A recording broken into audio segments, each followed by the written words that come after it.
देखिए, इमरान खान ने बिल्कुल सच बोला कि ताकतवर जो हैं पीटीआई के दौर के अंदर कानून की जद में नहीं आते।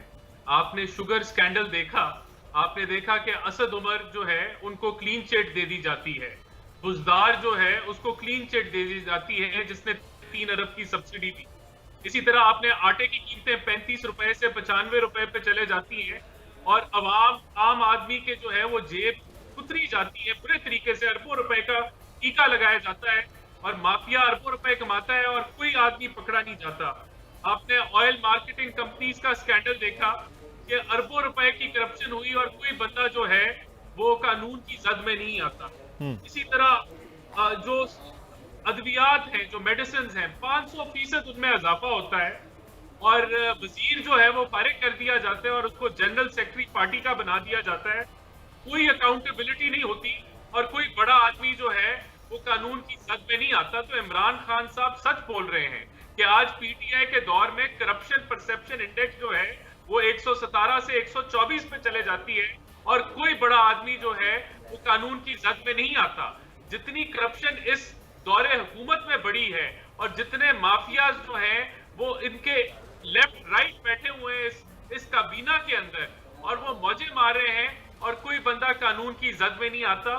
तो मैं इमरान खान की जो है इस स्टेटमेंट से एग्री करता हूं। जहां तक ऑपोजिशन के ऊपर अकाउंटेबिलिटी की बात है, उसका तमाशा तो अवाम ने देख लिया और देख रही है कि किस तरीके से 2-2 साल लोगों को जेल में डाला जाता है, ना रेफरेंस दायर किया जाता है, ना केस बनाया जाता है और जब वो जेल में जाते हैं तो ना कोई तफ्तीश की जाती है, ना इंक्वायरी की जाती है और हर बंदा जो इन्होंने जेल में डाला वो बेल लेके बाहर आ गया क्योंकि इनके केस कमजोर हैं। मीडिया ट्रायल किया जाता है, कीचड़ उछाला जाता है और उसके बाद जब एविडेंस की बारी आती है तो इनके पास कुछ नहीं है। ये हमें मॉडल टाउन कातिल का लकब देते हैं, खुद ये कातिल बन गए हैं। आज इन्होंने दिखाया कि ये जो इन्होंने हाई हैंडेडनेस दिखाई, जो ना अहली दिखाई, उससे ये आज खुद कातिल बन गए हैं और जो है बेगुनाह मुसलमानों के कातिल बने। बिल्कुल। मुदस्सिर, देखें अभी आपकी जो रिपोर्ट आई उसने 2 चीजों को पॉइंट आउट किया है। एक कि एक्सपोर्ट क्यों की गई चीनी, इजाजत क्यों दी गई जब आपके पास स्टॉक यहां अवेलेबल नहीं थे। इस चीज के ऊपर जो है वो जो जेआईटी बनी उसने हाईलाइट किया उन लोगों को, उनके नाम लिए, बुजदार ने सब्सिडी क्यों दी। लेकिन जितनी कार्रवाई है वो इनके खिलाफ नहीं हो रही। उस काबीना के इमरान खान जो काबीना का सरबरा है जिसने अप्रूवल दिए उसके खिलाफ नहीं हो रही। असद उमर जो ईसीसी का हेड है उसके खिलाफ नहीं हो रही। ये व्हाइट वॉश है। चीनी आज भी गायब है, सस्ती नहीं मिल रही, महंगी मिल रही है, 120-130 रुपए में मिल रही है। ये सिर्फ टोपी ड्रामा है अकाउंटेबिलिटी का। लेकिन जिनके ऊपर कानून, राणा साहब थोड़ा सा कम कर लें, राणा साहब थोड़ा सा कम कर लें। जिनके ऊपर कानूनी कार्रवाई होनी चाहिए है, जिनके ऊपर कानूनी कार्रवाई होनी चाहिए, जो ताकतवर है, उसके खिलाफ कुछ नहीं। अरबों रुपए का घपला हुआ ऑयल के ऊपर। जब ऑयल मुफ्त मिल रहा था दुनिया में, पाकिस्तान में शॉर्टेज थी, किसके खिलाफ कार्रवाई हुई? कोई भी नहीं।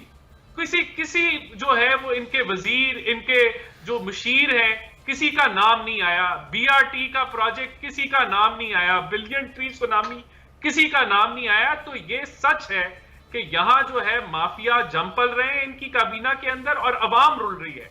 अवाम महंगाई की जद में खत्म हो चुकी है, मर रही है, भूख से मर रही है, यहां बेरोजगारी फैल रही है और ये यहां सिर्फ आई वॉश कर रहे हैं, माफिया पे माफिया की जो है वो कहानी रच रहे हैं और निकल कुछ भी नहीं रहा। तो अवाम को राणा साहब वो तो कह रहे हैं ना कि कार्टेल है और उस कार्टेल को तोड़ना बड़ा मुश्किल हो रहा है, इस वजह से वो कार्टेल ये सब कुछ कर रहे हैं। तो इस कार्टेल की कहानी मुदस्सिर मैं आपको बता दूं। देखें, इन्होंने कहा कि कॉटन के अंदर भी कार्टेल है। अब मुझे बताएं, जब 12 मिलियन बेल्स की प्रोडक्शन जो 2018 में थी कॉटन की, उसको आप 5 मिलियन बेल्स पे ले आएंगे और 6 मिलियन बेल्स की पाकिस्तान में शॉर्टेज होगी, तो फिर कॉटन महंगा ही होगा ना। फिर ये कहेंगे ये माफिया सब कुछ कर रहा है। इनकी नाअहली, इनकी करप्शन और ये इनकी जो इनकॉम्पिटेंस है। सर ये देखें, आपने कल पार्लियामेंट में देखा कि जो मिनिस्टर फॉर रिलीजन थे, जो मजहबी उमूर के जो वजीर थे, उन्होंने किस तरह नमूसे रिसालत की खिलाफ वर्जी का इल्जाम लगाया। एक बिलो द एक सियासी रंग दिया नमूसे रिसालत को, जो कि कंडेमेबल है। यही रवैया जो है इनका पार्लियामेंट में थ्रू आउट रहा है।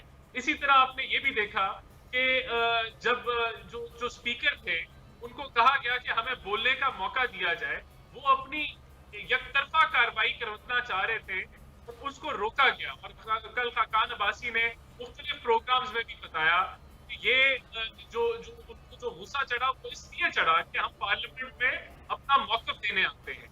अगर आप मौक़िफ़ भी ना लें, हमें मौका ही ना दें, तो फिर पार्लियामेंट का मकसद क्या है? फिर आपने पार्लियामेंट को न्यूट्रलिटी से नहीं चलाना।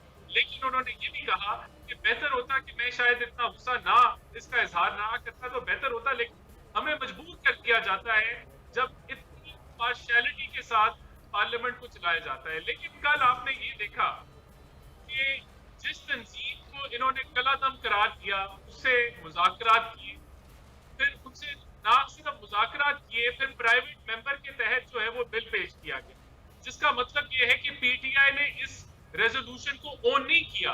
ये पीटीआई की तरफ से रेजोल्यूशन नहीं आई, ये हुकूमती सतह पर नहीं थी बल्कि प्राइवेट मेंबर के तौर पर। सही।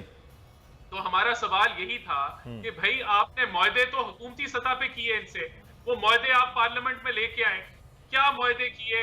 आईनी थे, गैर आईनी थे? क्या पॉलिसी थी हुकूमत की? वो उसको रखे बगैर आप रेजोल्यूशन लेके आ रहे हैं, वो मुआहदे पेश करें। नंबर 2, ये हुकूमत जो है वो रेजोल्यूशन इसकी ओनरशिप ले।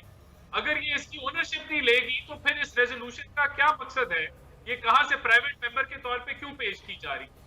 और तीसरा ये कि खुद ये कॉन्ट्रडिक्टरी रेजोल्यूशन थी, जिसके अंदर वो रेजोल्यूशन में फरमा रहे हैं कि जो फॉरेन पॉलिसी है उसका तयन जो है हुकूमत ने करना है, और दूसरी दफा आप रेजोल्यूशन में कह रहे हैं कि इस पे बहस हो कि फ्रांसीसी सफीर को जो है वो बाहर निकाल दिया जाए।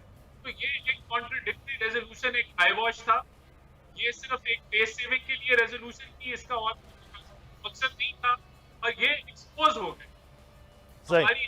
हमारी